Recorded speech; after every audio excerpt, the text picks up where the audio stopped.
ஜெபிப்போம். எங்களை அதிகமாக நேசிக்கிற எங்கள் நல்ல ஆண்டவரே, இந்த ஓய்வு நாளின் காலை நேரத்திற்காக நாங்கள் உங்களுக்கு நன்றி செலுத்துகின்றோம்.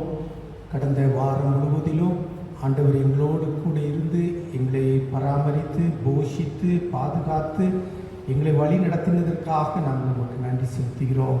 இந்த ஆராதனை எங்களுக்கு ஆசீர்வதித்து தாரும், எங்களோடு கூட நீர் பேசும். Lord, we thank you for giving us another opportunity to come to your presence.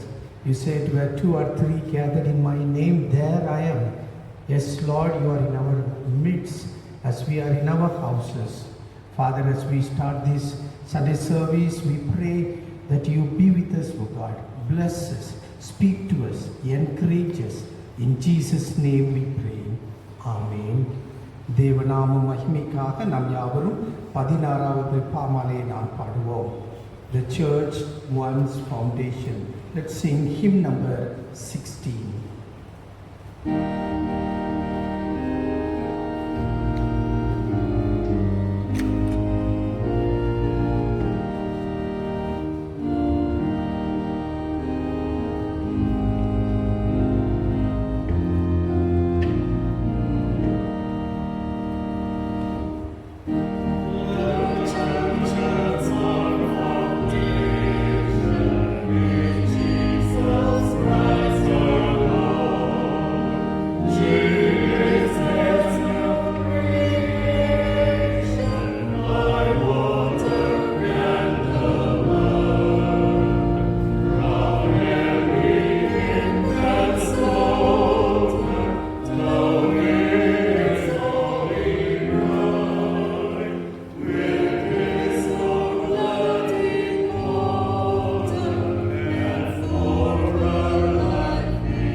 பரமத்தில் இருக்கிற எங்கள் பிதாவே, உம்முடைய நாமம் பரிசுத்தப்படுவதாக, உம்முடைய ராஜ்யம் வருவதாக, உம்முடைய சித்தம் பரமண்டலத்திலே செய்யப்படுகிறது போல பூமியிலேயும் செய்யப்படுவதாக.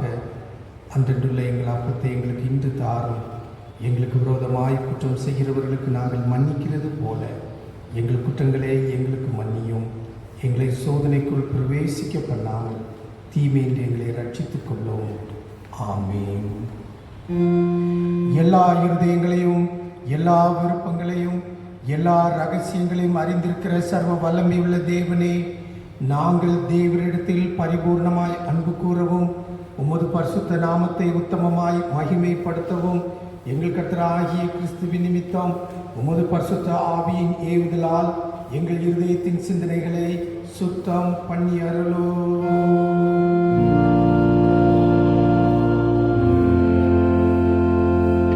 நமது இரட்சகராகிய கிறிஸ்து திருவுளம் பற்றி சொல்லிய வார்த்தைகள் ஆவன.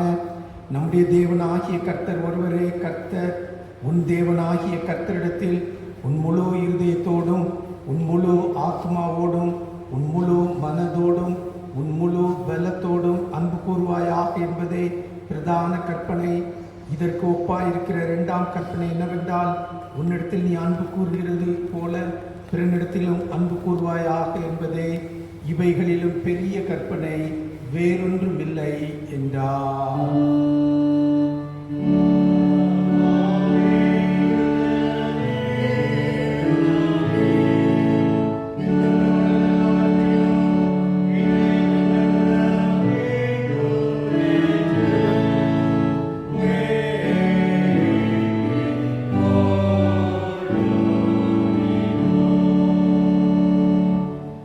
திருநாளுக்கு பின்வரும் முதலாம் ஞாயிறு சுருக்க ஜெபம். உம்மிடத்தில் நம்பிக்கை வைக்கிற யாவருக்கும் பலனாயிருக்கிற தேவனே, எங்கள் ஜெபங்களை கிருபையாய் ஏற்றுக்கொள்ளும். சாவுக்கினமான எங்கள் சுவாப பலவீனத்தினாலே தேவரீரால் அன்றி நாங்கள் யாதொரு நற்காரியத்தையும் செய்ய திராணி அற்றவர்களாயிருக்கிறபடியால் நாங்கள் உமது கற்பனைகளை கை கொண்டு மனதினாலும் செய்கையினாலும் உமக்கு பிரியமுள்ளவர்களாய் நடக்கும்படி எங்கள் கர்த்தராகிய இயேசு கிறிஸ்துவின் மூலமாய் உமது கிருபையினால் சகாயம் செய்தருளோ.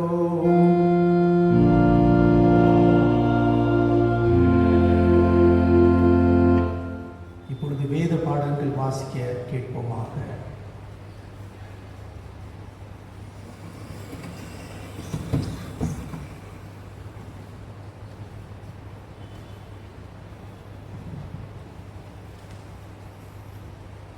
The Old Testament for this morning service is taken from Exodus chapter 12 verses beginning from 1 to 14. The Old Testament reading is taken from Exodus chapter 12 verses 1 to 14. வாசிக்க கொடுக்கப்பட்ட முதலாம் வேத பாடம் யாத்ராகமம் 12ஆம் அதிகாரம் வசனங்கள் 1 முதல் 14 வரை. யாத்ராகமம் வசனங்கள் 12 முதல் வசனங்கள் 1 முதல் 14 வரை. Exodus chapter 12 verses beginning from 1. The Lord said to Moses, Aaron in Egypt, "This month is to be for you the first month, the first month of your year. Tell the whole community of Israel that 1/10th day of this month, each man to take a lamb for his family, one of each household.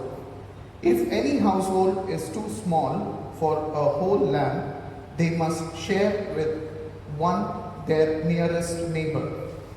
Having taken into account the number of people they are, you are to determine the amount of lamb needed in accordance with what each person will eat. The animal you choose must be year-old, without defect, and you must take them from sheep or goat.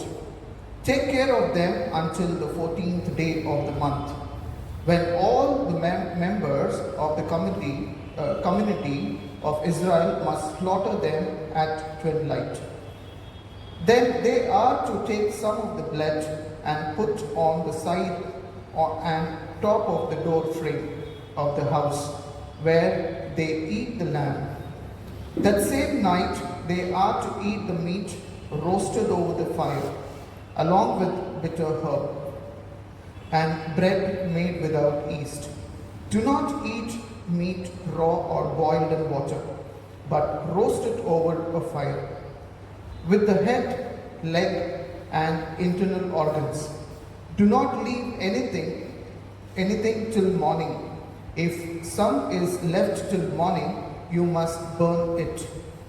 This is how you are to eat it, with your cloak tucked into your belt, your sandals on your feet, and your staff in your hand. Eat it in haste, it is the Lord's Passover. On the same night I will pass through Egypt and strike down every firstborn of both people and animal. I will bring judgment on all the gods of Egypt. I am the Lord. The blood will be a sign for you on the house where you are, and when I see the blood, I will pass over. No destructive plague will touch you when I strike Egypt. This is the day you are commemoratory for generations to come. You shall celebrate it as a festival of the Lord, a lasting or distant. Here ends the reading.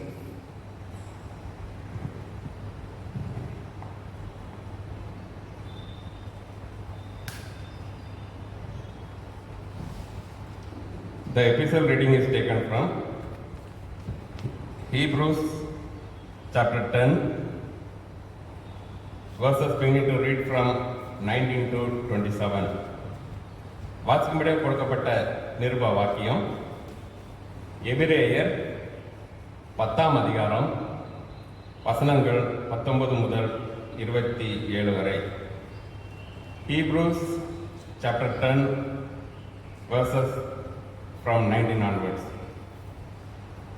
ஆகையால் சகோதரரே, நாம் பரிசுத்த ஸ்தலத்தில் பிரவேசிப்பதற்கு இயேசுவானவர் தமது மாம்சமாகிய திரையின் வழியாய் புதிதும் ஜீவனுமான மார்க்கத்தை நமக்கு உண்டு பண்ணினபடியால் அந்த மார்க்கத்தின் வழியாய் பிரவேசிப்பதற்கு அவருடைய இரத்தத்தினாலே நமக்கு தைரியம் உண்டாயிருக்கிறபடினாலும் தேவனுடைய வீட்டின் மேல் அதிகாரியான மகா ஆசாரியர் நமக்கு ஒருவர் இருக்கிறபடினாலும் துர்மனசாட்சி நீங்க தெளிக்கப்பட்ட இருதயம் உள்ளவர்களாயும் சுத்த ஜலத்தால் கழுவப்பட்ட சரீரம் உள்ளவர்களாயும் உண்மையுள்ள இருதயத்தோடும் விசுவாசத்தின் பூரண நிச்சயத்தோடும் சேரக்கடவோம். அல்லாமலும் நம்முடைய நம்பிக்கையை அறிக்கையிடுகிறதில் அசைவில்லாமல் உறுதியாக இருக்க கடவோம். வாக்குத்தத்தம் பண்ணினவர் உண்மையுள்ளவராக இருக்கிறாரே. மேலும் அன்புக்கும் நற்கிரிகளுக்கும் நாம் ஏவப்படும்படி ஒருவர் கவனித்து சபை கூடு வருதலை சிலர் விட்டு விடுகிறது போல நாமும் விட்டு விடாமல் ஒருவருக்கொருவர் புத்தி சொல்ல கடவோம். நாளானது சமீபித்து வருகிறதை எவ்வளவாய் பார்க்கிறீர்களோ அவ்வளவாய் புத்தி சொல்ல வேண்டும். சத்தியத்தை அறியும் அறிவை அடைந்த பின்பு நாம் மனப்பூர்வமாய் பாவம் செய்கிறவர்களாக இருந்தால் பாவங்களின் நிமித்தம் செலுத்தத்தக்க வேறொரு பலி இனி இராமல் நியாய தீர்ப்பு வரும் என்று பயத்தோடு எதிர்பார்க்குதலும் விரோதிகளை பற்றிக்கும் கோபாக்கனையுமே இருக்கும் என்பதே. வாசிக்கும்படியே கொடுக்கப்பட்ட நிருப வாக்கியம் வாசித்தாயிற்று.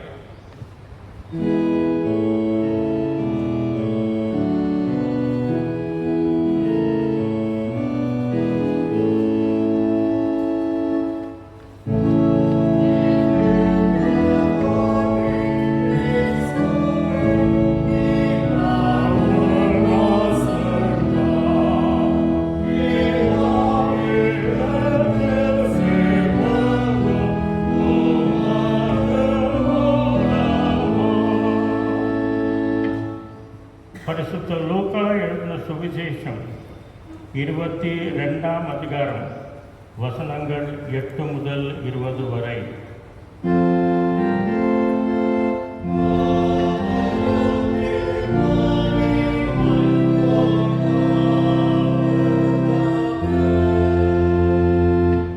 The Gospel according to Saint Luke, chapter 22. Beginning to read from verses 8 to 20. The Gospel according to Saint Luke, chapter 22, verse 8 onwards. And he sent Peter and John, saying, Go and prepare us the Passover, that we may eat. And they said unto him, Where wilt thou that we prepare? And he said unto them, Behold, when ye are entered into the city, there shall a man meet you, bearing a pitcher of water. Follow him into the house where he entereth in. And he shall say unto the good man of the house, The master saith unto thee, Where is the guest chamber, where I shall eat the Passover with my disciples? And he shall shew you a large upper room, furnished, there make ready. And they went and found as he had said unto them, and they made ready the Passover. And when the hour was come, he sat down, and the 12 disciples with him. And he said unto them, With desire I have desired to eat the Passover with you before I suffer. For I say unto you, I will not any more eat thereof until it be fulfilled in the kingdom of God. And he took the cup and gave thanks and said, Take this and divide it among yourselves. For I say unto you, I will not drink of the fruit of the vine until the kingdom of God shall come. And he took bread and gave thanks and brake it and gave unto them, saying, This is my body which is given for you. This do in remembrance of me. Likewise also the cup after the supper, saying, This cup is the New Testament in my blood, which is shed for you. Here ends the reading of the Gospel.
ஆண்டவராகிய இயேசு கிறிஸ்துவின் நாமத்தினாலே திருச்சபையார் யாவரையும் அன்போடு வாழ்த்துகின்றோம், வரவேற்கின்றோம். இந்த ஞாயிறு திருத்துவ திருநாளுக்கு பின்வரும் முதலாம் ஞாயிறாக இருக்கின்றது. இந்த காலையிலே இந்த ஆன்லைனிலே நீங்கள் இந்த சர்வீஸை பார்க்கும் பொழுது ஆண்டவர் உங்களோடு கூட பேசுவாராக, உங்களை ஆசீர்வதிப்பாராக. எல்லா ஐக்கிய கூடுகைகளும் ஆன்லைனிலே நடைபெறும்.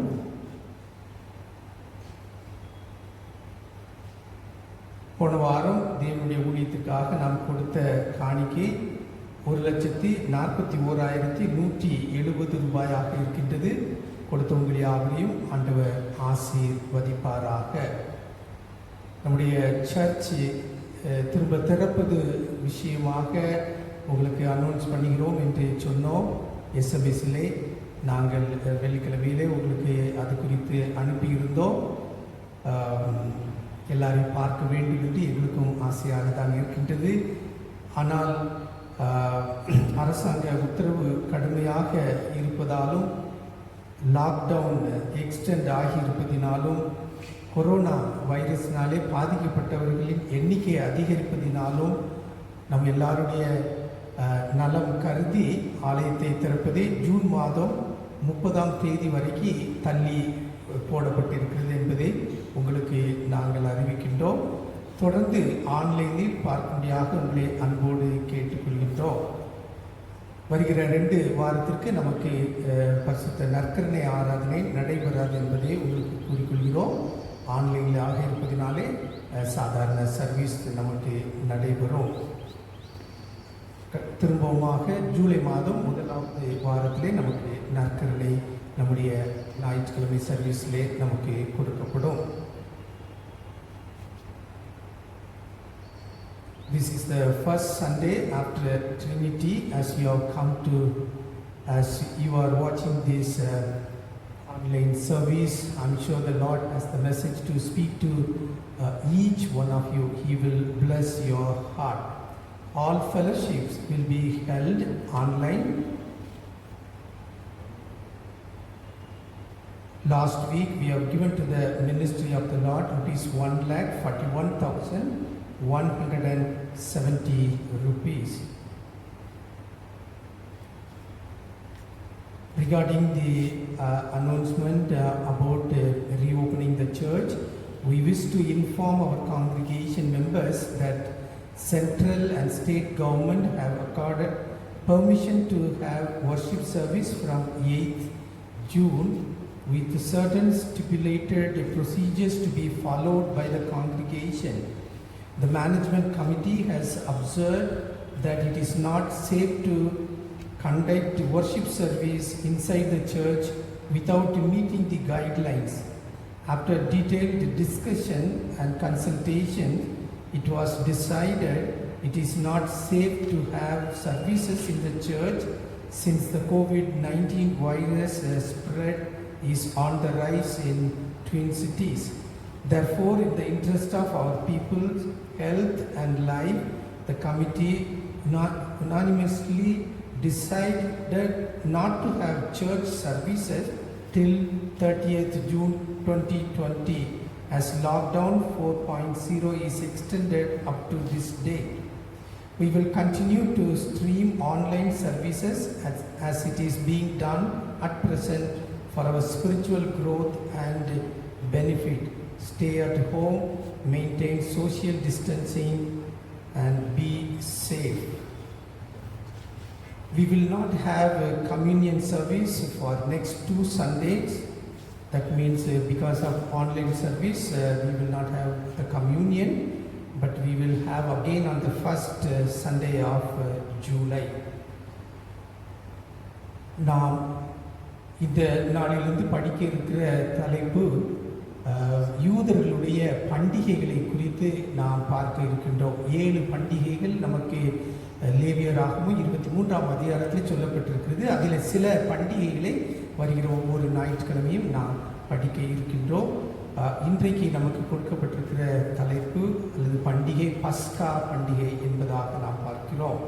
From this Sunday onwards, we will start a new series called Jewish Festivals.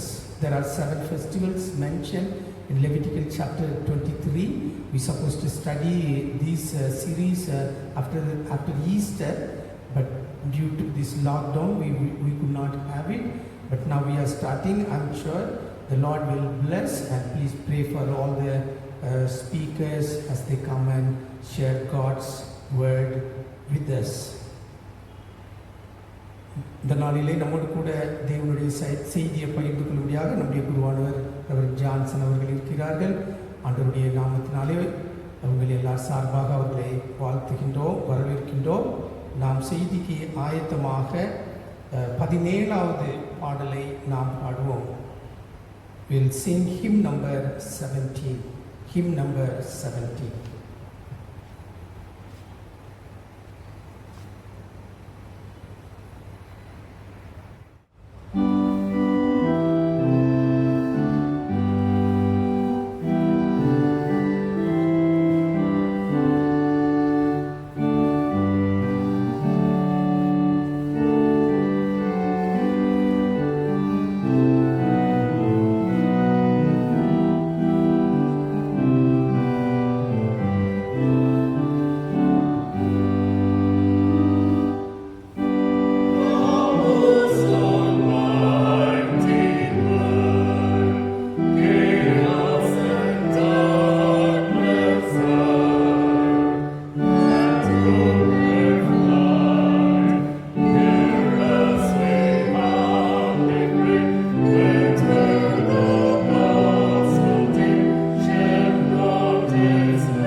நல்ல ஆண்டவரே, இந்த நாளிலே கூட உடைய சமூகத்திற்கு நேராக நாங்கள் கடந்து வந்து உம்முடைய நாமத்தை மகிமைப்படுத்த உம்மை துதிக்க ஸ்தோத்திரிக்க கொடுத்ததான அந்த நல்ல தருணத்திற்காக நாங்கள் நமக்கு நன்றி செலுத்துகிறோம். ஆண்டவரே, உடைய வார்த்தையை கொண்டு நீர் எங்களோடு கூட நீர் பேசும்படியாக நாங்கள் செபிக்கிறோம். Lord, as we come to thy holy presence to listen from thy word, Lord, you speak to each one of us, O Lord. Lord, you edify and you encourage with thy holy word so that we all may be blessed and continue to live for your glory. You be with us and guide us. We ask in Jesus' name. Amen. ஆண்டவராகிய இயேசு கிறிஸ்துவின் நாமத்தினாலே உங்கள் யாவருக்கும் என்னுடைய வாழ்த்துக்களையும் தோத்திரங்களையும் தெரிவித்துக் கொள்கிறேன். இந்த நாளிலே கூட இந்த வெப் மூலமாக ஆண்டவருடைய வார்த்தையை பகிர்ந்து கொள்ள மிக ஆண்டவர் கொடுத்ததான அந்த நல்ல தருணத்திற்காக ஆண்டவருக்கு நன்றி செலுத்துகிறேன். Whenever we think about the monuments or the memorials, it has two purposes. The monuments or memorials, it is designed in order to mark very important event in our life. Sometimes it may be personal or the national or global or cathedral. We make monuments or the memorial in order to remember how things had gone through in our life. Secondly, whenever we think about the human being, always we tend to forget the past, including the vital lessons which we have learned in our life. The monuments helps us, or the memorial helps us to teach or educate the future generation to remember what God has done in the life of cathedral, even in our personal life, even in our family life. In other words, we say, don't forget what God has done.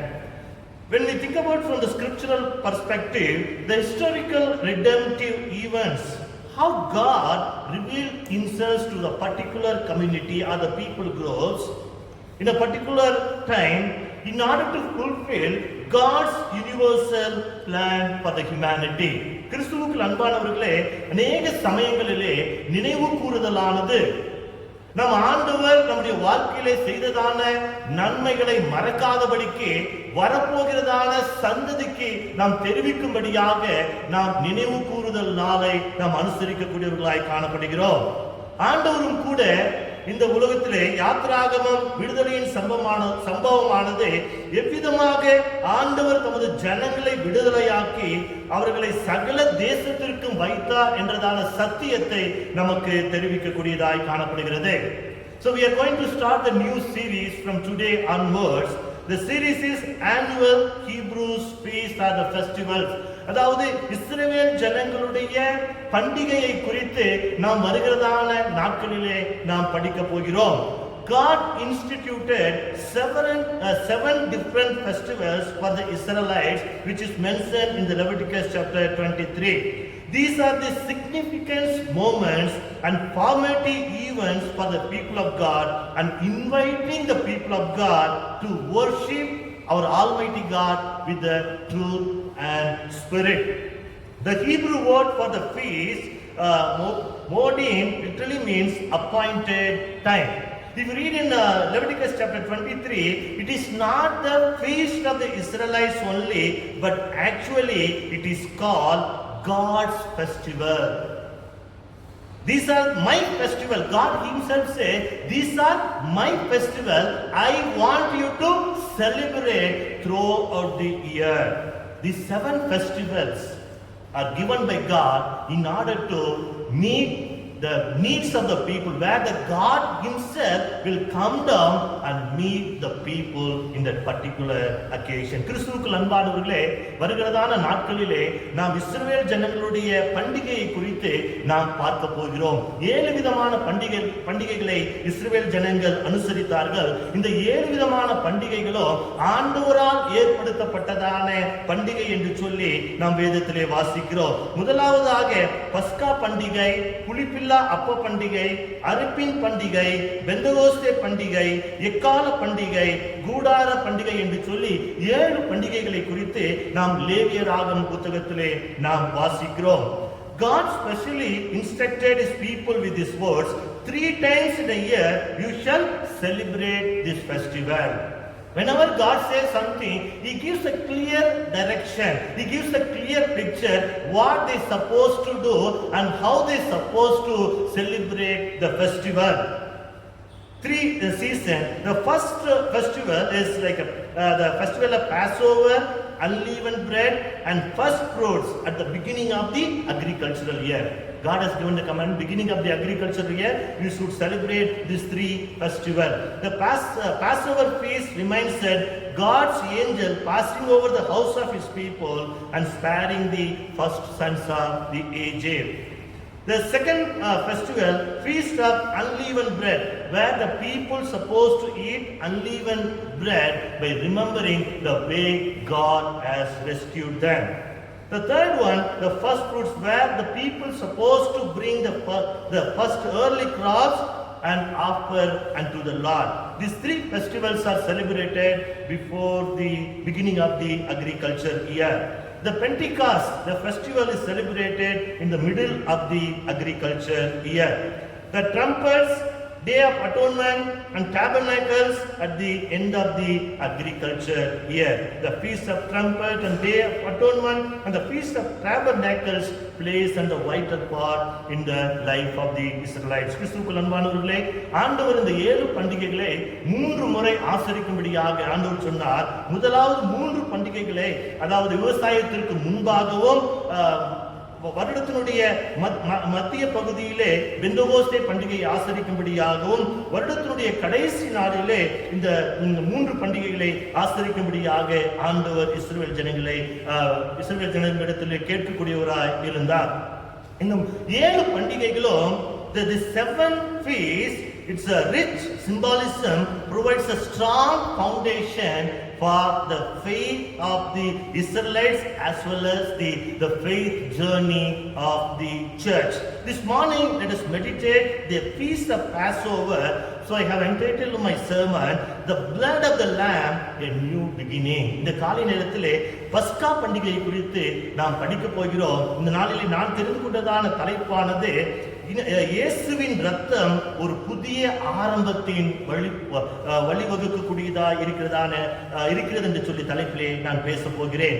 The Passover begins on the day of 15th of the Hebrew month of Nisan, the month March or April, and continues for 8 days.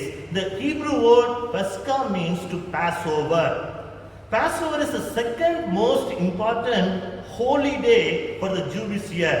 Jewish families gather for the ritual meal called Seder, during which specific elements of recount the history of Israel and retell the story of God's dramatic deliverance of their ancestor to the children. So the purpose of this Pascha meal to remember the way God has delivered them, and also retelling the story to the future generation to remember and glorify God. The feast of Passover, it means it's a reaffirmation of God's covenant. Why God asked the people to remember and keep this festival, it means it's a reaffirmation of God's covenant. அதாவது இந்த பஸ்கா பண்டிகையினுடைய நோக்கமானது ஆண்டவரின் உடன்படிக்கையை மறுபடியும் உறுதிப்படுத்தும்படியாக ஆண்டவர் இந்த பண்டிகையை இஸ்ரவேல் ஜனங்கள் ஆசரிக்க சொன்னார். Like a 400 years of slavery, the people were going through the lot of struggles and difficulties in their life under the Egyptian rule. But God looked at their condition.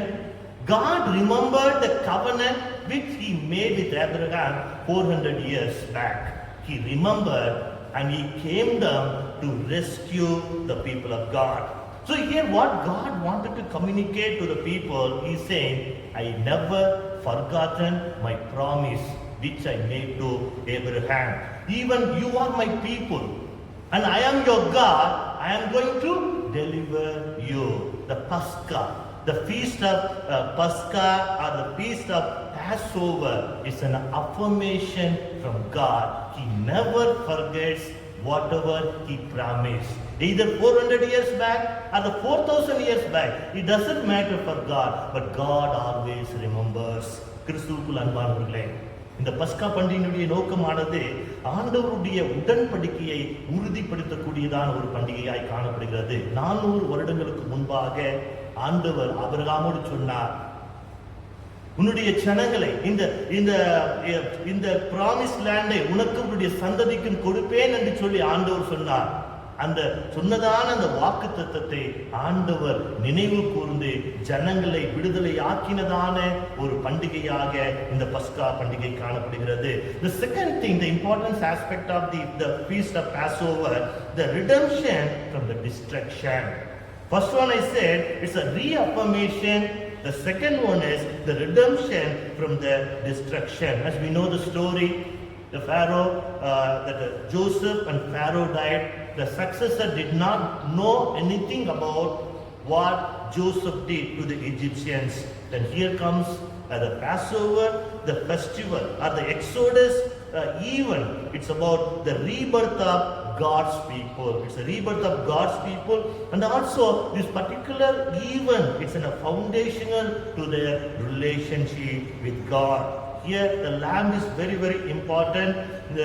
Actually it should be a male, a year old, without a blemish, probably the most important aspect of the Passover meal was it has to happen to the blood. The sacrificial blood, and the blood should be sprinkled on the doorpost. The sign of the blood would be an external mark indicating that the household has to obey God's commandment and the sacrificial lamb has been killed. இரண்டாவதாக இந்த பண்டிகையானது, பஸ்கா பண்டிகையானது அழிவில் இருந்து விடுதலை ஆக்கக்கூடியதான ஒரு பண்டிகையாய் இருந்தது என்று சொல்லி நாம் பார்க்கிறோம். இஸ்ரவேல் ஜனங்கள் அந்த பழுதற்ற ஆட்டை அடித்து அதனுடைய இரத்தத்தை நிலக்காலிலே தெளிக்கும் பொழுது ஆண்டவர் இஸ்ரவேல் ஜனங்களை ரட்சிக்கக்கூடிய தேவனாய் காணப்படுகிறார். மூன்றாவதாக the feast of Passover is a revelation of prophetical glimpses of the promised Messiah. மூன்றாவதாக இந்த பஸ்கா பண்டிகையானது இயேசு மேசியாவுடைய மரணத்தை, வாக்குத்தத்தம் செய்யப்பட்டதான மேசியாவுடைய மரணத்தை தெரிவிக்கக்கூடியதான ஒரு பண்டிகையாய் இருக்கிறது என்று சொல்லி நாம் வேதத்திலே வாசிக்கிறோம். Yes, thousands of years back, God already planned, I am going to send my only begotten son, where he is going to die for the sins of the world. So it reveals the revelation. It is a revelation. It's a festival of revelation where the Messiah will come and rescue the people from the hands of the Satan. Even the John the Baptist, he says very beautifully, the Lamb of God who takes away the sins of the world is here. Again, if you read in the Peter, he says, with the precious blood of Christ, like that lamb without blemish or spot. The Paul says, our Passover lamb has been sacrificed. Just imagine, thousands of years back, God revealed what he is going to do for the rest of the humanity. So the Passover feast, it's a revelation of our coming of our Lord and Savior Jesus Christ. These are the three important things we learn from the Passover, the feast of Passover. It's a reaffirmation of God's covenant. It's a redemption from the destruction. The third one is a revelation of for the Messiah's coming into this world. So what we are trying to learn from this Pascha meal as a church and also as a born-again Christians. Whenever we think about the Pascha and Passover meal, if you read in the 1 Corinthians chapter 1:8 says, for the message of the cross is foolishness to those who are perishing, but to us who are being saved, it is the power of God. So long before the appearance of Messiah, God instituted the Passover feast. So where the Israelites supposed to keep, and also it is our responsibility to take hold of this blood and continue to live with his blood. The first thing what we can learn, the blood of the lamb lifts us from the depths of sin and failures. The blood of the lamb lifts us from the depths of sin and failures. When Adam and Eve sinned against God by disobeying his commandments, Adam indirectly made Almighty God, you are not my Lord, but the Satan is Lord. Instead of bowing before the Lord, he bowed before the Satan and said, Satan is my Lord. Disobedience. From that day onwards, everything has been changed. The blessing has been removed from the humanity. Because of one man's sin, everything has been collapsed. So here, what exactly the blood is doing, the blood of the Lamb, the blood of Jesus Christ, lifts us from the depths of sin and failures. God forgives and forgets what we have done in our life. God does something we rarely do. He remembers our sin no more, and their sins and their lawless deeds I will remember no more. Sometimes I used to ask the people, sometimes in my ministry, several people will come and say, Pastor, sir, you don't get close with the family. I ask, why? Pastor, their past background is not good.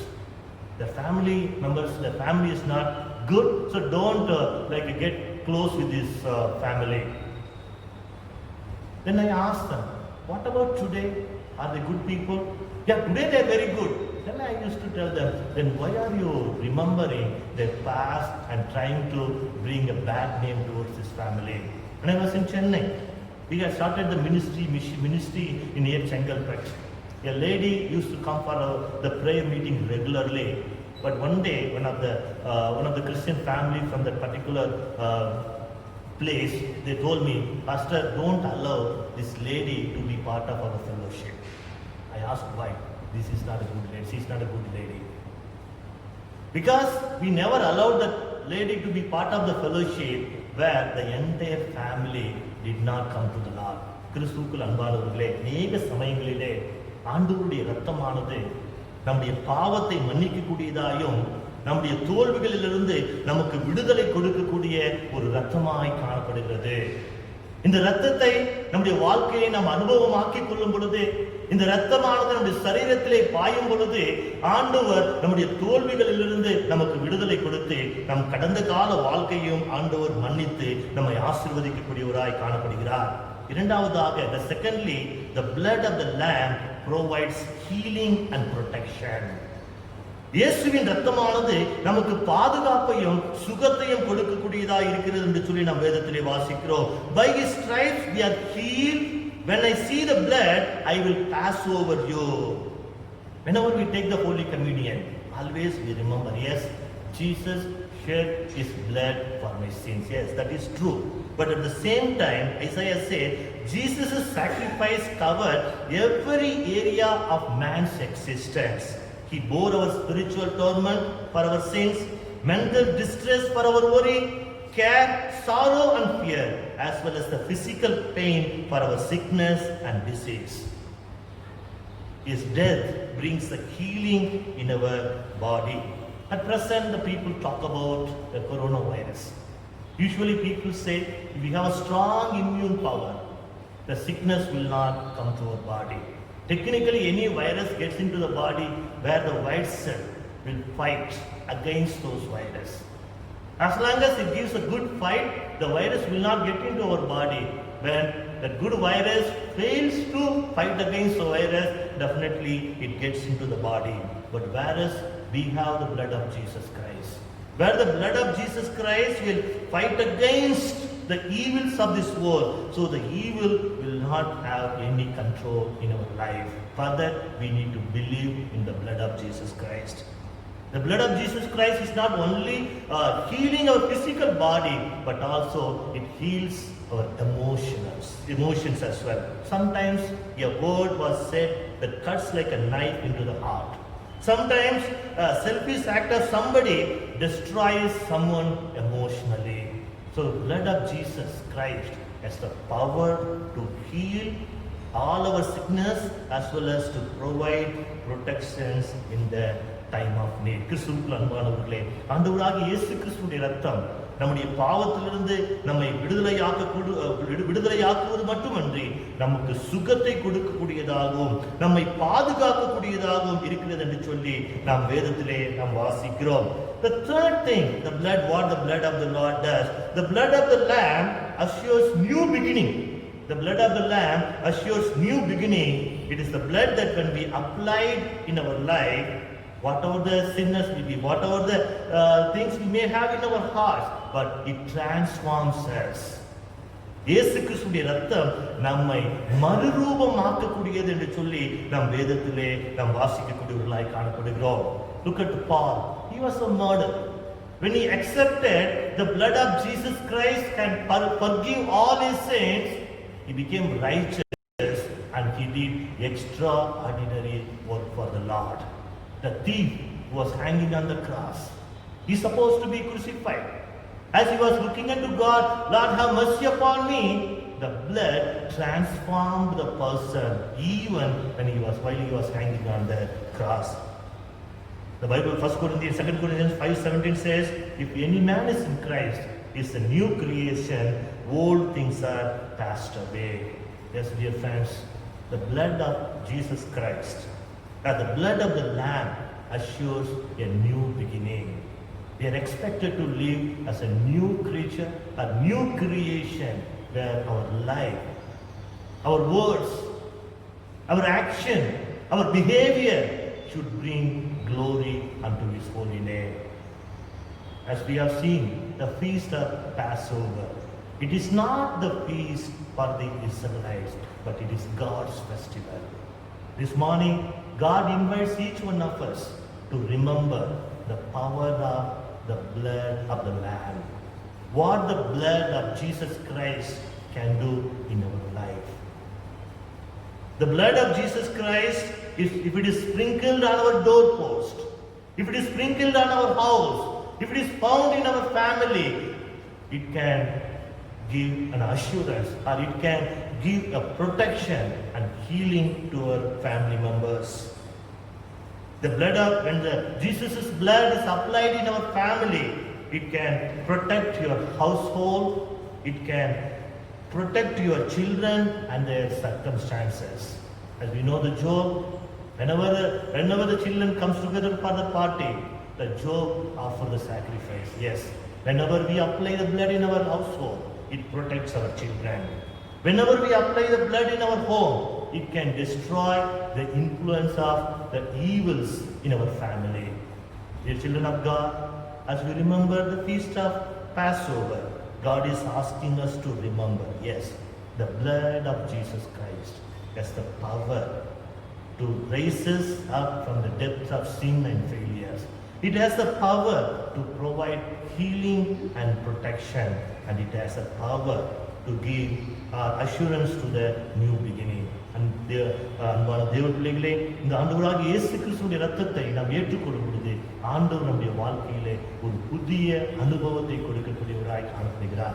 ஆண்டவருடைய இரத்தத்தை நம்முடைய இல்லத்திலே தெளிக்கும் பொழுது நம்முடைய இல்லத்தை ஆண்டவர் பாதுகாக்கக்கூடியவராய் காணப்படுகிறார். நம்பிக்கையோடு கூட ஆண்டவருக்காய் நாம் ஜீவிக்கும் பொழுது ஆண்டவர் நமக்கு ஜெயத்தை கொடுக்கக்கூடியவராய் காணப்படுகிறார். அந்த நம்பிக்கையோடு கூட, அந்த விசுவாசத்தோடு கூட இந்த பஸ்கா பண்டிகை நாம் நினைவு கூறுவது மாத்திரமல்லாதபடிக்கு ஆண்டவருடைய ரத்தம் நம்மை ஆட்கொள்ள நம்முடைய வாழ்க்கையும் நம்முடைய குடும்பத்தையும் ஒப்புக் கொடுக்கும் பொழுது கர்த்தர் நம்மை ஆசீர்வதித்து நடத்துவாராக.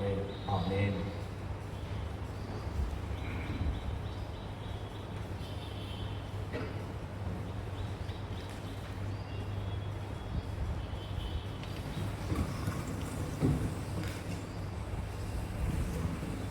நாம் யாவரும் 206வது கீர்த்தனையை நாம் பாடுவோம். அப்பொழுது நம்முடைய காணிக்கைகள், ஸ்தோத்திர காணிக்கைகளை ஆண்டவருக்காக எடுத்து வைப்போம். Let's all Singh lyric number 206. During that time we should give our offering and thank offering, birthday offering. Let us keep it in our house. சீரேசு நாதனுக்கு ஜெயமங்கலம், ஆதி திரியேக நாதனுக்கு சுப மங்கலம். Amen.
ஜெபம் செய்ய கடவோம்.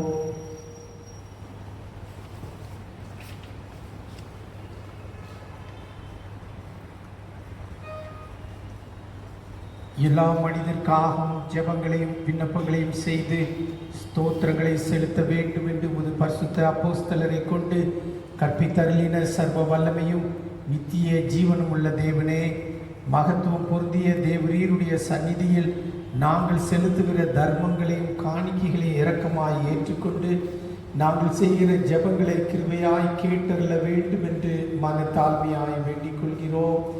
எங்கும் உள்ள திருச்சபைக்கு தேவரீர் உண்மையும் ஐக்கியமும் ஏக சிந்தையும் உள்ள மனதை இடைவிடாமல் அருளி செய்து உம்முடைய திருநாமத்தை அறிக்கையிடுகிற யாவரும் முது பரிசுத்த வசனத்தின் சத்தியத்தை குறித்து இசைந்த மனதுள்ளவர்களாயிருந்து ஐக்கியத்திலும் தேவ பக்தியுள்ள அன்பிலும் நிலைத்து வாழ்ந்திருக்கும்படி அனுக்கிரகம் செய்யும்.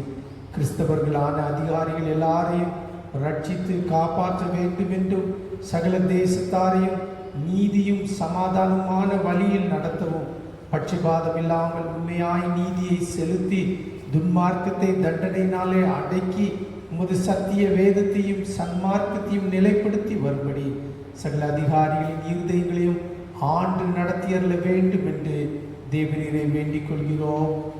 பரமபிதாவே, அத்தியட்சர்மார் குருமார் எல்லாரும் தங்கள் நடக்கையினாலும் போதகத்தினாலும் சத்தியமும் ஜீவனும் உள்ள உமது வசனத்தை பிரசித்தப்படுத்தி உமது பரிசுத்த சாக்கிரமந்துகளை ஒழுங்காயும் செம்மையாயும் கொடுக்க அவர்களுக்கு கிருபை அளியும். உடைய ஜனங்கள் எல்லாரும் விசேஷமாய் விடத்தில் கூடி வந்திருக்கிற இந்த சபையார் சாந்த இதயத்தோடும் தகுந்த வணக்கத்தோடும் உமது பரிசுத்த வசனத்தை கேட்டு உட்கொண்டு தங்கள் வாழ்நாளெல்லாம் பரிசுத்தமும் நீதியும் உள்ளவர்களாய் உமக்கு ஊழியம் செய்ய அவர்களுக்கு உமது பரம கிருபையை கொடுத்தரலும். நிலையில்லாத இந்த ஜீவ காலத்தில் துன்பம், துக்கம், வறுமை, வியாதி முதலான உபத்திரவங்களால் வருத்தப்படுகிற யாவரையும் விசேஷமாக மிஸ்ஸஸ் ஷர்லி பெட்ரம்காக, மிஸ்ஸஸ் சாயா செல்லத்திற்காக உடைய சுகத்தை அனுபவித்த அருமையான மிஸ்ஸஸ் நிர்மலா தேவி அவர்களுக்காக நீ யார் யார் சுகவீனத்தோடு இருக்கிறார்கள் எல்லாரையும் இந்த காலையிலே நாங்கள் நினைக்கிறோம். தேவரீ, நீர் அவர்கள் எல்லாரையும் தொட்டு சுகப்படுத்தும்படியாக நாங்கள் ஜெபிக்கிறோம். உங்களிடத்தில் விசுவாசமும் பயபக்தி உள்ளவர்களாய் ஜீவித்து போன முதடியார் எல்லாருக்காகவும் நாங்கள் உம்முடைய பரிசுத்த நாமத்தை துதித்து அவர்களோடு கூட நாங்கள் உமது பரம ராஜ்யத்தில் பங்கு பெறும்படி அவர்கள் காட்டிய நல் மாதிரியை பின்பற்ற எங்களுக்கு கிருபை செய்தரல வேண்டும் என்று பிரார்த்திக்கிறோம். எங்களுடைய எல்லா மிஷனரிகளை நாங்கள் நினைக்கிறோம். எங்களுடைய எல்லா ஊழியங்களை நாங்கள் நினைக்கிறோம். எங்களுடைய எல்லா ஃபெலோஷிப்ஸை நாங்கள் நினைக்கிறோம். ஆண்டவரே, எங்கள் திருச்சபை மக்கள் எல்லாரையும் ஆசீர்வதியும். அவருடைய தேவைகளிலே கூட இரும். அவருடைய கஷ்டங்களிலே உதவி செய்யும். ஆண்டவரே, அவருடைய பிரச்சனைகளிலே அவர்களுக்கு விடுதலையை நீர் கட்டளையிடும்படியாக நாங்கள் ஜெபிக்கிறோம். இந்த கோவிட்-19 பாதிக்கப்பட்டிருக்கிற ஜனங்களை எல்லாரையும் நாங்கள் நினைக்கிறோம். ஆண்டவரே, அவர்களுக்கு இறங்கும். உடைய கரத்தை நீட்டி அவர்களை தொட்டு சுகப்படுத்தும்படியாக நாங்கள் ஜெபிக்கிறோம். டாக்டர்ஸ், நர்சஸ், ஆண்டவரே, போலீஸ்மேன், ஆண்டவரே, துப்புரவு பணியாளர்கள் எல்லாரையும் உடைய கரத்திலே கொடுக்கிறோம். அவர்கள் ஆண்டவரை உற்சாகத்தை இழந்து விடாதபடி அவர்கள் தொடர்ந்து இந்த உதவியை செய்ய கர்த்தாவே நீர் உதவி செய்யும். எங்களுடைய தேசத்தின் தலைவர்களை உடைய கருத்திலே கொடுக்கிறோம். எங்களுடைய ஸ்டேட்டுக்காக விசேஷமாக வருகிறோம். அதிகமாக பரவி வருகிற எங்களுடைய ஸ்டேட் தமிழ்நாடு, ஆண்டவரே, மகாராஷ்டிரா, டெல்லி, குஜராத் போன்ற ஆண்டவரே இந்த மாநிலங்களை நினைக்கிறோம். ஆண்டவருடைய இரத்தத்தை அவர்கள் மீது நாங்கள் தெளிக்கிறோம். அப்பா, ஆண்டவரே இறங்குங்க. ஆண்டவரே சுகப்படுத்துங்க. ஆண்டவரே எங்களை மன்னிக்கும்படியாக நாங்கள் ஜெபிக்கிறோம். எங்களுக்குள்ளாக இருக்கிற எல்லா விதமான பயங்களையும் எங்களை விட்டு அகற்றுங்க. உடைய இரத்தம் எங்களுக்கு போதுமானதாக இருக்கிறது. நீர் எங்களோடு கூட இருக்கும்படியாக நாங்கள் ஜெபிக்கிறோம். அப்பா, ஜெபிக்கிறோம். பிதாவே, எங்கள் ஒரே மத்தியஸ்தரும் காரியகர்த்தருமாகிய இயேசு கிறிஸ்துவின் மூலமாய் இந்த நன்மைகளுக்காக உம்மை வேண்டிக் கொள்கிறோம்.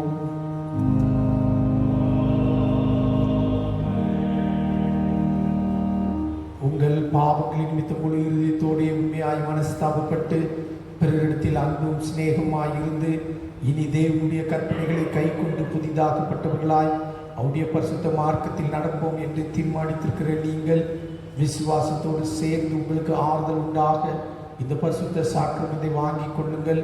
அதற்காக பணிவாய் முழங்கால் படியிட்டு சர்வ வல்லமையுள்ள தேவனை நோக்கி உங்கள் பாவங்களை மனத்தாழ்மையாய் அறிக்கையிடுங்கள். சர்வ வல்லமையுள்ள தேவனே, கர்த்தராகிய இயேசு கிறிஸ்துவின் பிதாவே, சகலத்தையும் சிருஷ்டித்தவரே, சகல மனிதருக்கும் நியாயாதிபதியே, தேவரீருடைய நீதியுள்ள உக்கிர கோபாக்கணைகள் மேல் வரத்தக்கதாக நாங்கள் அடிக்கடி நினைவினாலும் வார்த்தையினாலும் கிரியையினாலும் உடைய திவ்ய மகத்துவத்துக்கு விரோதமாய் அகங்கரித்து செய்த பலவிதமான பாவங்களையும் அக்கிரமங்களையும் அறிக்கையிட்டு புலம்புகிறோம். இந்த குற்றங்களை குறித்து நாங்கள் உண்மையாய் மனஸ்தாபப்பட்டு முழு மனதோடே துக்கப்படுகிறோம். அவைகளை நினைத்து வேதனைப்படுகிறோம். அவைகள் எங்களாலே சுமக்கப்படாத பாரம். எங்களுக்கு இறங்கும், மிகுந்த இறக்கமுள்ள பிதாவே, எங்களுக்கு இறங்கும்.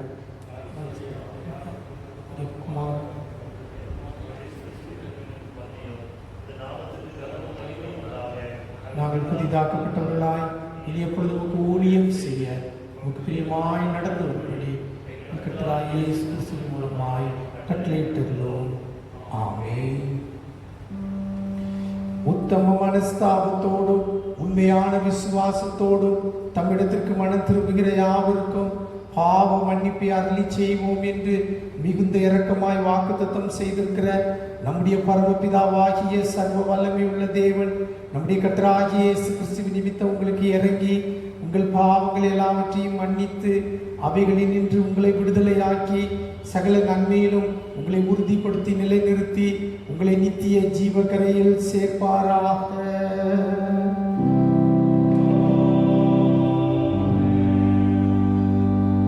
தமிழத்து உண்மையாய் மனம் திரும்புகிற யாவருக்கும் நமது இரட்சகராகிய கிறிஸ்து திருவிழம் பற்றுகிற ஆறுதலான வார்த்தைகளை கேளுங்கள். வருத்தப்பட்டு பாரம் சுமக்கிறவர்களே, நீங்கள் எல்லாரும் என்னிடத்தில் வாருங்கள், நான் உங்களுக்கு இளைப்பாறுதல் தருவேன். தேவன் தம்முடைய ஒரே பேரான குமாரனை விசுவாசிக்கிறவன் எவனோ அவன் கெட்டு போகாமல் நித்திய ஜீவனை அடையும்படிக்கு அவரை தந்தள்ளி இவ்வளவாய் உலகத்தில் அன்பு கூர்ந்தார். பரிசுத்த பவுல் சொல்லியிருக்கிறதையும் கேளுங்கள். பாவிகளை ரட்சிக்க கிறிஸ்து இயேசு உலகத்தில் வந்தார் என்கிற வார்த்தை உண்மையும் எல்லா அங்கீகரிப்புக்கு பாத்திரமானது. பரிசுத்த யோவான் சொல்லியிருக்கிறதையும் கேளுங்கள். ஒருவன் பாவம் செய்வானானால் நீதிபரராயிருக்கிற இயேசு கிறிஸ்து நமக்காக பிதாவினிடத்தில் பரிந்து பேசுகிறவராயிருக்கிறார். நம்முடைய பாவங்களை நிவர்த்தி செய்கிற கிருபாதார பலி அவரே. உங்கள் இருதயத்தை உயர்த்துங்கள்.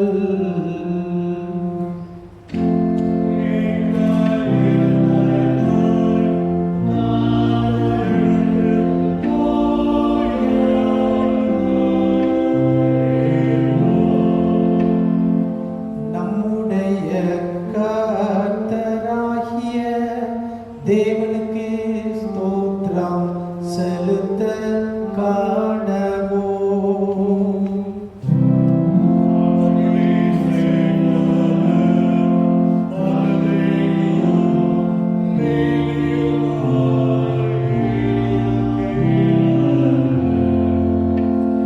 கர்த்தாவே, பரிசுத்த பிதாவே, சர்வ வல்லமையுள்ள நித்திய தேவனே, நாங்கள் எக்காலத்திலும் எவ்விடத்திலும் தேவனிற்கு ஸ்தோத்திரம் செலுத்துகிறது மிகவும் தகுதியும் நீதியும் எங்களுக்கு விசேஷித்த கடமையும் மாயிருக்கிறது. ஆதலால் தூதரோடும் பிரதான தூதரோடும் பரமசபை அனைத்தோடும் நாங்களும் முது மகிமையுள்ள நாமத்தை புகழ்ந்து மேன்மை பாடுத்தி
அன்புள்ள கர்த்தாவே, எங்கள் சுய நீதியை நம்பி நாங்களுடைய பந்தியில் சேர துணியாமல் தேவரீருடைய அளவற்ற இரக்கத்தையே நம்பி சேருகிறோம்.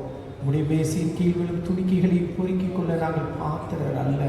ஆனாலும் தேவரீர் எப்பொழுதும் இரக்கம் செய்கிற லட்சணமுடைய மாறாத ஆண்டவராய் இருக்கிறீர்.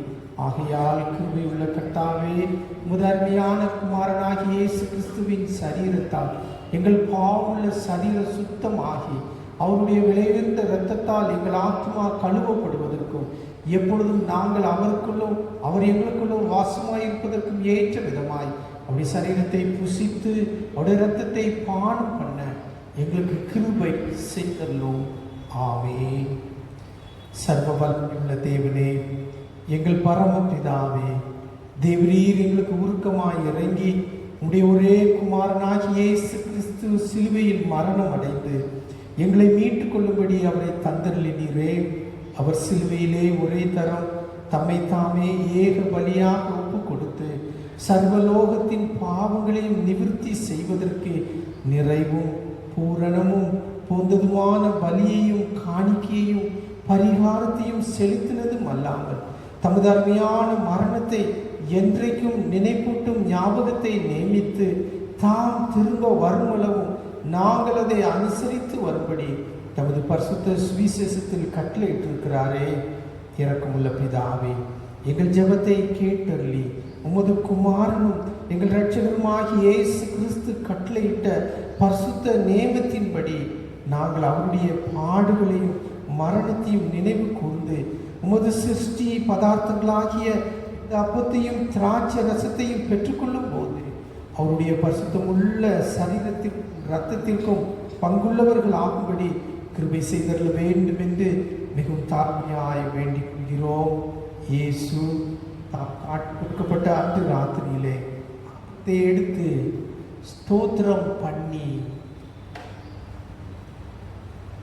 அதை பிட்டு சீஷர்களுக்கு கொடுத்து, நீங்கள் வாங்குங்கள், இது உங்களுக்காக கொடுக்கப்படுகிற என்னுடைய சரீரமாக இருக்கிறது.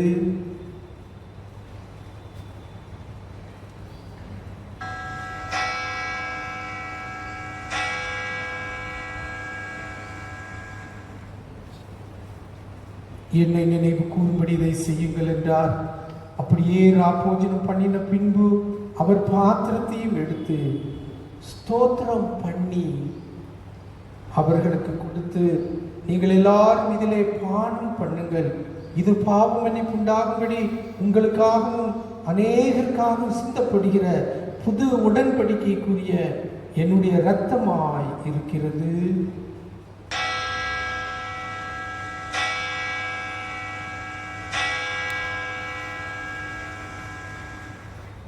இதை பானம் பண்ணும் பொழுதெல்லாம் என்னை நினைவு கூறும்படி இதை செய்யுங்கள் என்று திருவுளம் பற்றி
கர்த்தருடைய பந்தி நமக்கு ஆயத்தமாக இருக்கின்றது. இயேசு கல்வாரியிலே அவருடைய சரீரம் நமக்காக பிக்கப்பட்டது, அவருடைய இரத்தம் நமக்காக சிந்தப்பட்டது. இந்த இரத்தம் நம்முடைய பாவங்களை மாத்திரமல்ல, நம்முடைய நோய்களையும் குணமாக்க வல்லமை உள்ளதாக இருக்கின்றது, நம்முடைய பயத்தையும் நீக்கக்கூடியதாக இருக்கிறது. அந்த விசுவாசத்தோடு இந்த சாக்கிரமத்தை நாம் பெற்றுக்கொள்வோம். The Lord's table is ready. Jesus, who shed his blood for us on the cross of Calvary, his body was broken for us, and today it has the great power to not only to cleanse our sins, but to heal our sicknesses and remove all our fears.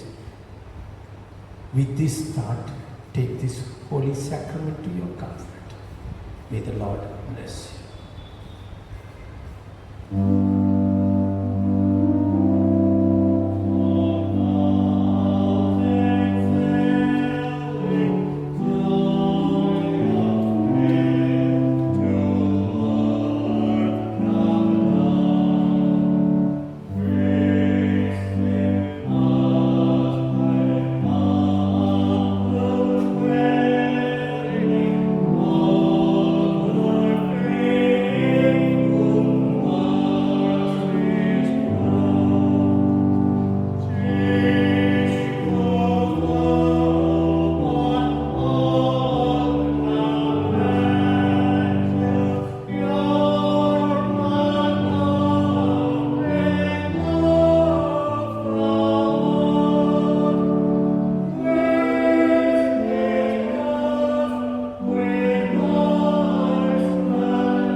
ஆண்டவராக இயேசு கிறிஸ்துவின் இரத்தத்தையும் சரீரத்தையும் பெற்றுக்கொண்டவர்களாகி நாம் ஆண்டவர் நமக்கு கற்றுக் கொடுத்ததான பரமண்டல ஜெபத்தை சேர்ந்து ஜெபிப்போம்.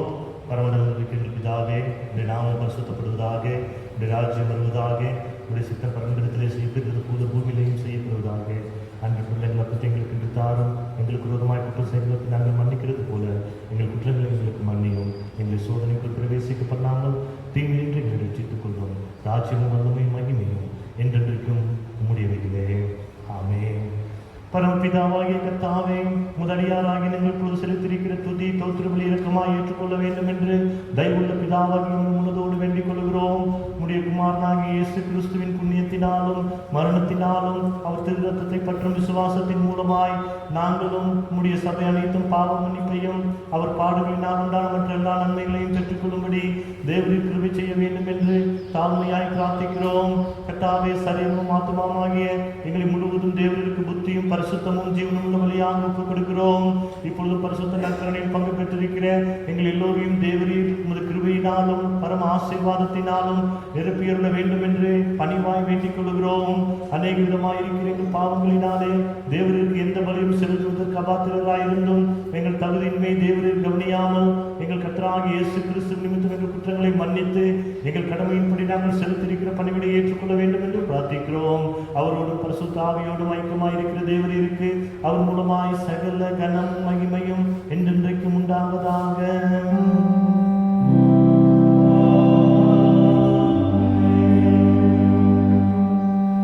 உன்னதத்தில் இருக்கிற தேவனுக்கு மகிமையும் சமாதானமும்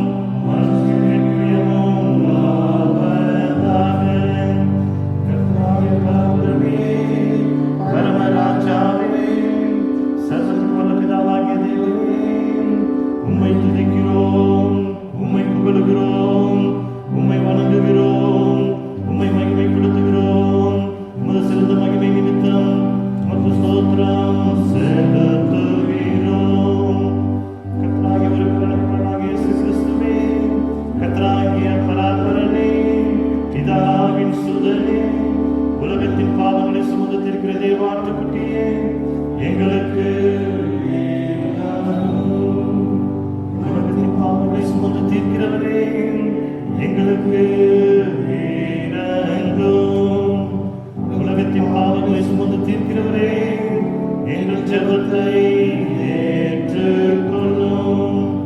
தேவனாகிய பிதாவின் வலது பார்சத்தில் வீற்றிருக்கிறவரே, எங்களுக்கு இரங்கும்.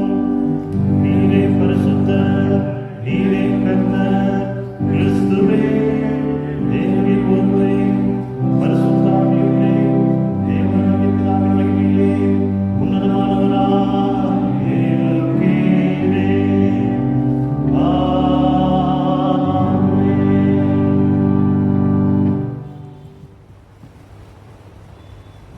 எல்லா புத்திக்கும் மேலான தேவ சமாதானம் உங்களோட இருந்து நீங்கள் தேவனையும் அவருடைய குமாரனாகிய நம்முடைய நாதர் இயேசு கிறிஸ்துவையும் பற்றிய அறிவிலும் அன்பிலும் நிலைத்திருக்கும்படி உங்கள் இருதயத்தையும் சிந்தையும் காக்க கடவுது. பிதா, குமாரன், பரிசுத்த ஆவியுமாகிய சர்வ வல்லமை பொருந்திய தேவனுடைய ஆசீர்வாதம் உங்களுக்குள்ளே இருந்து எப்பொழுதும் உங்களோட நிலைத்திருக்க கடவுது.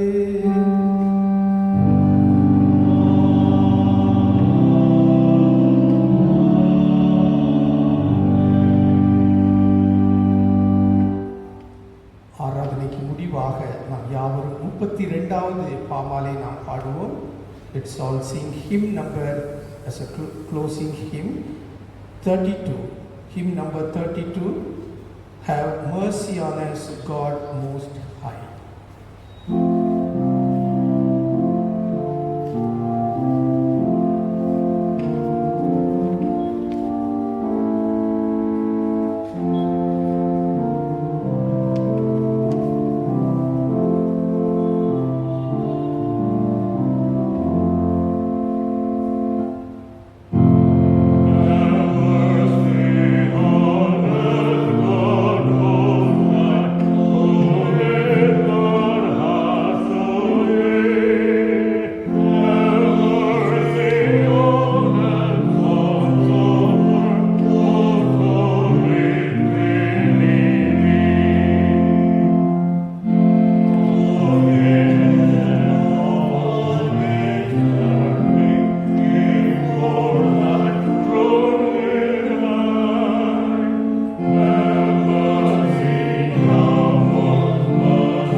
பேசினதற்காக உமக்கு நாங்கள் நன்றி செலுத்துகிறோம்.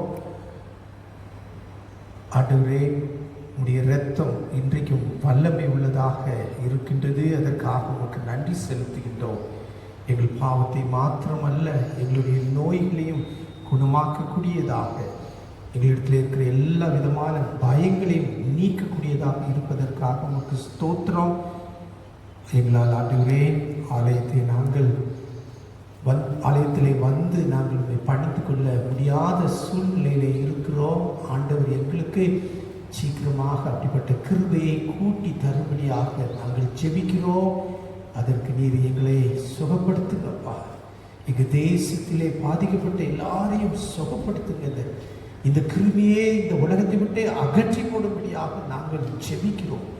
ஆசீர்வதியும் உங்களுடைய சமாதானத்தோடு, உங்களுடைய சந்தோஷத்தோடு, உங்களுடைய ஆசீர்வாதத்தோடு எங்களை நீர் அனுப்பும். Lord, we thank you for speaking to us this morning. Your blood, Lord, is able to cleanse our sins and able to heal all our sicknesses, O God. It has the power to remove all our fears, O God. Father, help us that we may be able to come back soon to your sanctuary and praise you and glorify your name, O God. We are looking for that day, O God. Send us with your peace and your blessing. Be with us all through this coming week. In Jesus' name we pray. Amen. கர்த்தர்களோடு கூட இருப்பாராக. சமாதானத்தோடு போக கிடவோம்.